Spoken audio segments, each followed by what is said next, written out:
আজকের ব্লগটা একটু দেরি করেই শুরু করলাম, কারণ দেখতে পাচ্ছ মা পিছনে। কারণ আমরা একটু গল্পও করছিলাম, তারপরে ঘুম থেকেও একটু দেরি হয়ে গেছিলো উঠতে উঠতে। আজকে সব মিলিয়ে দেরি হয়ে গেছে আজকে। তো মার রান্না শুরু করে দিয়েছে, আর জানলাটা খোলাই ছিল, পর্দাটা দেওয়া ছিল, কারণ আমি একটা ভিডিও করছিলাম আর কি, সেই কারণে পর্দাটা দিয়ে রেখেছিলাম। তো আশা করে তোমরা সকলে খুব ভালো রয়েছো। আর কালকে দেখো দুর্গাপুজো চলে গেল, আর কালকে লক্ষ্মী পুজো। তো প্রত্যেকের বাড়িতেই কম বেশি হয় লক্ষ্মী পুজো, তো আমাদের বাড়িতেও হবে ছোট করে।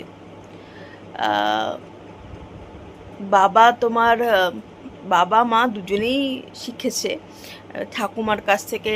এই আমার ঠাকুমা অনেক রকমের নাড়ু, খৈরুকরা, তারপরে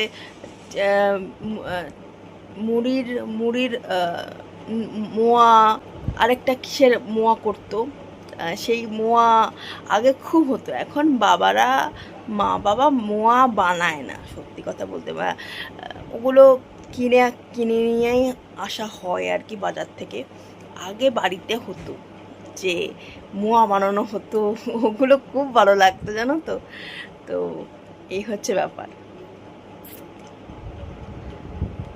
বাজার থেকে বাবা আজকে একটা ফুলকপি এনেছে। একটাই ফুলকপি আছে না, দুটো ফুলকপি আছে।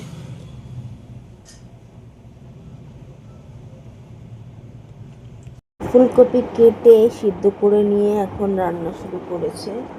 আর আজকে ফুলকপির ঝোলটা নিরামিষ রান্না হবে। তো এখন রান্না শুরু করেছে। আর এটা আদা বাটা দিয়ে ফুলকপির ঝোলটা হচ্ছে, কারণ যেহেতু নিরামিষ। আর একটু টমেটোও দিয়েছে। আর যেভাবে নিরামিষ ফুলকপি হয়, প্লেন ফুলকপির ঝোল রান্না করছে। আর এখন থেকেই মার্কেটে ফুলকপি উঠে গেছে।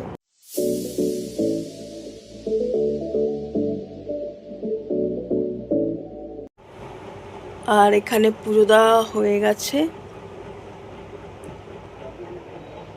এখানে আজকে বাতাসা দিয়ে পুজো দেওয়া হয়েছে, কারণ মিষ্টি ফল কিছুই বাড়িতে নেই বলে আজকে বাতাসা দিয়ে পুজো দেওয়া হয়েছে ঠাকুরকে।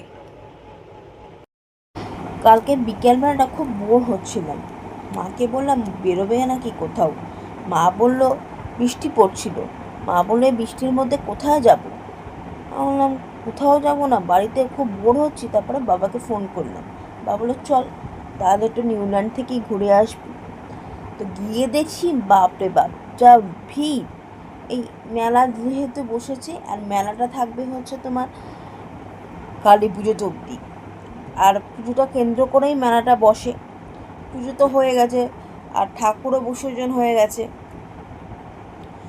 আর মেলাটা তোমার মাঠের মধ্যে বসে, আর বৃষ্টি হচ্ছে, কাদা হয়েছে, তার মধ্যেই মানুষ দেখছে।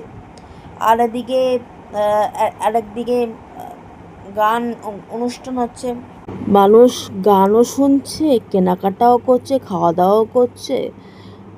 ভ্যারাইটিস খাওয়া দাওয়ার স্টল বসেছে, যেরকম পাপড়ি চাটের দোকান, রোলের দোকান, চাউমিনের দোকান, তারপরে তোমার ফুচকা, আইসক্রিম। সবার হাতে তো কালকে আইসক্রিম দেখেছি, প্রচুর আইসক্রিম খাচ্ছে লোকে। কারণ বৃষ্টি হলে কবে, গরম তো কমছে না। তো মানুষ এখানে ঢেলে কেনাকাটা করছে। তো আমি ভাবলাম একটা দোকানে ঢুকি। তো প্রথমেই একটা দোকানে ঢুকলাম, এই ফুলের দোকানটাতে ঢুকলাম। তো আজকে মা আসেনি, একটা দেখে যাই। কিন্তু প্রথমত হচ্ছে পছন্দ হলো না, আর যে হারে দাম বললো, যে পালিয়ে এসেছে দাম শুনে। বাবা বললাম চলো বাড়ি চলো। তো আজকের মতো এখানেই ব্লগটা এন্ড করলাম। যদি ব্লগটা ভালো লাগলো তাহলে লাইক করো ভিডিওটাকে। আরেকটা ব্লগ নিয়ে কালকে আবার তোমাদের সাথে দেখা হবে। সবাই খুব আনন্দ করো লক্ষ্মী পুজোতে। কালকে আবার দেখা হবে। বাই।